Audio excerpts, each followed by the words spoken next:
नमो नारायणाय। जो हमारी कुंडली के अंदर ग्रह होते हैं, स्वराशि के भी होते हैं, मित्र राशि के भी होते हैं, शत्रु राशि के भी होते हैं, उच्च राशि में भी होते हैं और नीच राशि में भी होते हैं। और जो जैसी उसकी स्थिति है, अगर स्वराशि में है तो अच्छा फल देंगे, मित्र राशि में है तो वो जो है मुदित होता है, तो वो भी जो है अच्छा फल देगा।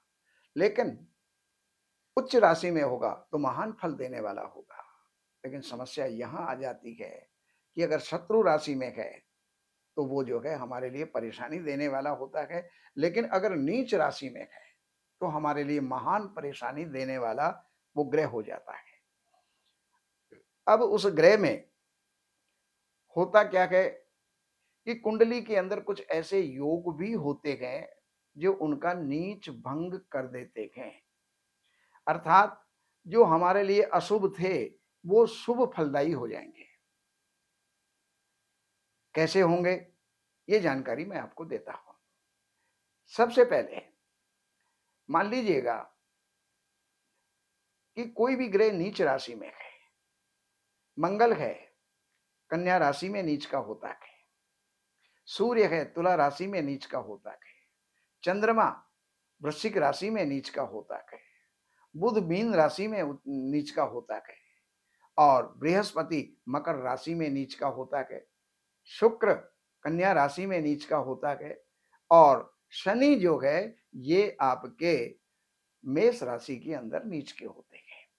लेकिन नीच भंग राजयोग इसके अंदर कैसे बनता है? अगर कोई भी नीच का ग्रह चंद्रमा और सूर्य से केंद्र में आ जाता है, जैसे आपका कर्क राशि में मंगल है, सूर्य जो है मकर राशि में बैठा है तो भी वो जो है उसके केंद्र में आ जाएगा। सूर्य अगर कर्क राशि में ही बैठा है तो भी वो उसके केंद्र में आ जाएगा। और अगर चंद्रमा कर्क राशि में बैठा है तो भी वो केंद्र में आ जाएगा चंद्रमा के। तो उनके केंद्र में यानी उस चंद्रमा से यानी उस नीच राशि के ग्रह से चौथा, सातवां, 10वां और पहला स्थान, यहां पर कोई भी ग्रह होगा तो वो जो है नीचत्व को भंग करेगा। दूसरे नंबर पर जो ग्रह नीच का है, अगर उसका स्वामी उसको देख रहा है तो भी जो है वो नीचत्व भंग हो जाएगा। जैसे कर्क का मंगल है और उसका स्वामी चंद्रमा, अगर वो उससे सप्तम में है, चंद्रमा की सप्तम दृष्टि होती है, तो वो देख रहा है यानी मकर में चंद्रमा बैठा है तो मंगल का नीचत्व भंग हो जाएगा। और अगर जिस राशि में कोई भी ग्रह बैठा हुआ है और वो नीच का है, अगर उसका राशि यानी राशि का स्वामी अगर वो स्वयं उच्च का हो तो वहां पर वो जो है उच्च का होने के कारण से वो भी वहां नीचत्व भंग कर देगा। जब इस प्रकार से नीचत्व भंग हो जाएगा तो अशुभ ग्रह भी हमारे लिए शुभ फल देने वाला हो जाएगा। तो हर ग्रह को आप नीच ही मत मानिएगा, क्योंकि उनकी जहां-जहां दृष्टियां होती हैं उसके अनुसार भी वो फल दिया करते हैं। तो ये जानकारी मैंने आपको दी।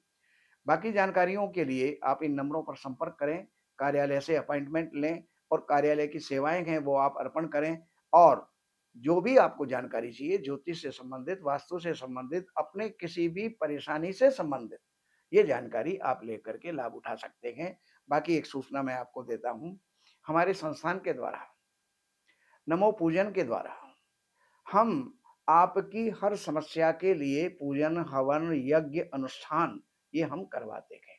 चाहे वो जन्म से लेकर के मृत्यु पर्यंत तक के संस्कार हैं। और अगर आपकी कामनाओं के अनुसार जैसे कोई रुद्राभिषेक है, लघु रुद्र है, महारुद्र है, अतिरुद्र है, नवचंडी है, सतचंडी है, सहस्त्र चंडी है और कोई भी चाहे पुत्र कामेष्टि यज्ञ है, उसके अंदर रुद्र स्नान है, उसके अंदर बगलामुखी है, आपके जितने भी कामनाओं के अनुसार कोई हनुमत अनुष्ठान है या कोई भैरव का अनुष्ठान है, वो हमारे पास सैकड़ों विद्वान होते हैं। उनमें कौन किसके योग्य है, वो उनकी व्यवस्था करके हम आप लोगों के घर जो है उनको पहुँचाते हैं। अगर आप दिल्ली एनसीआर में हैं, तो ये पूजा का लाभ आपको बहुत निश्चित रूप से मिल सकता है। लेकिन अगर आप दिल्ली एनसीआर में नहीं गए, भारतवर्ष में कहीं भी गए या विश्व भर में आप कहीं भी गए, एक बार आप संपर्क करके जानकारियाँ ज़रूर लीजिएगा। ओम नमो नारायणाय। हमारे यहाँ वैदिक ब्राह्मणों के द्वारा सभी प्रकार के पूजा पाठ, कर्मकांड, संगीत में विवाह, गृह क्लेश, काल सर्प दोष, व्यापार में रुकावट व नवग्रहों की पूजा आदि कराई जाती है। हमारे संपर्क सूत्र हैं 7838898421।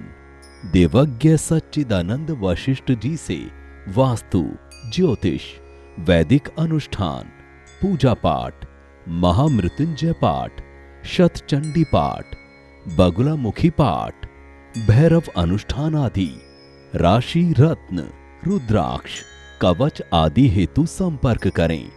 हमारे संपर्क सूत्र हैं 7838898421।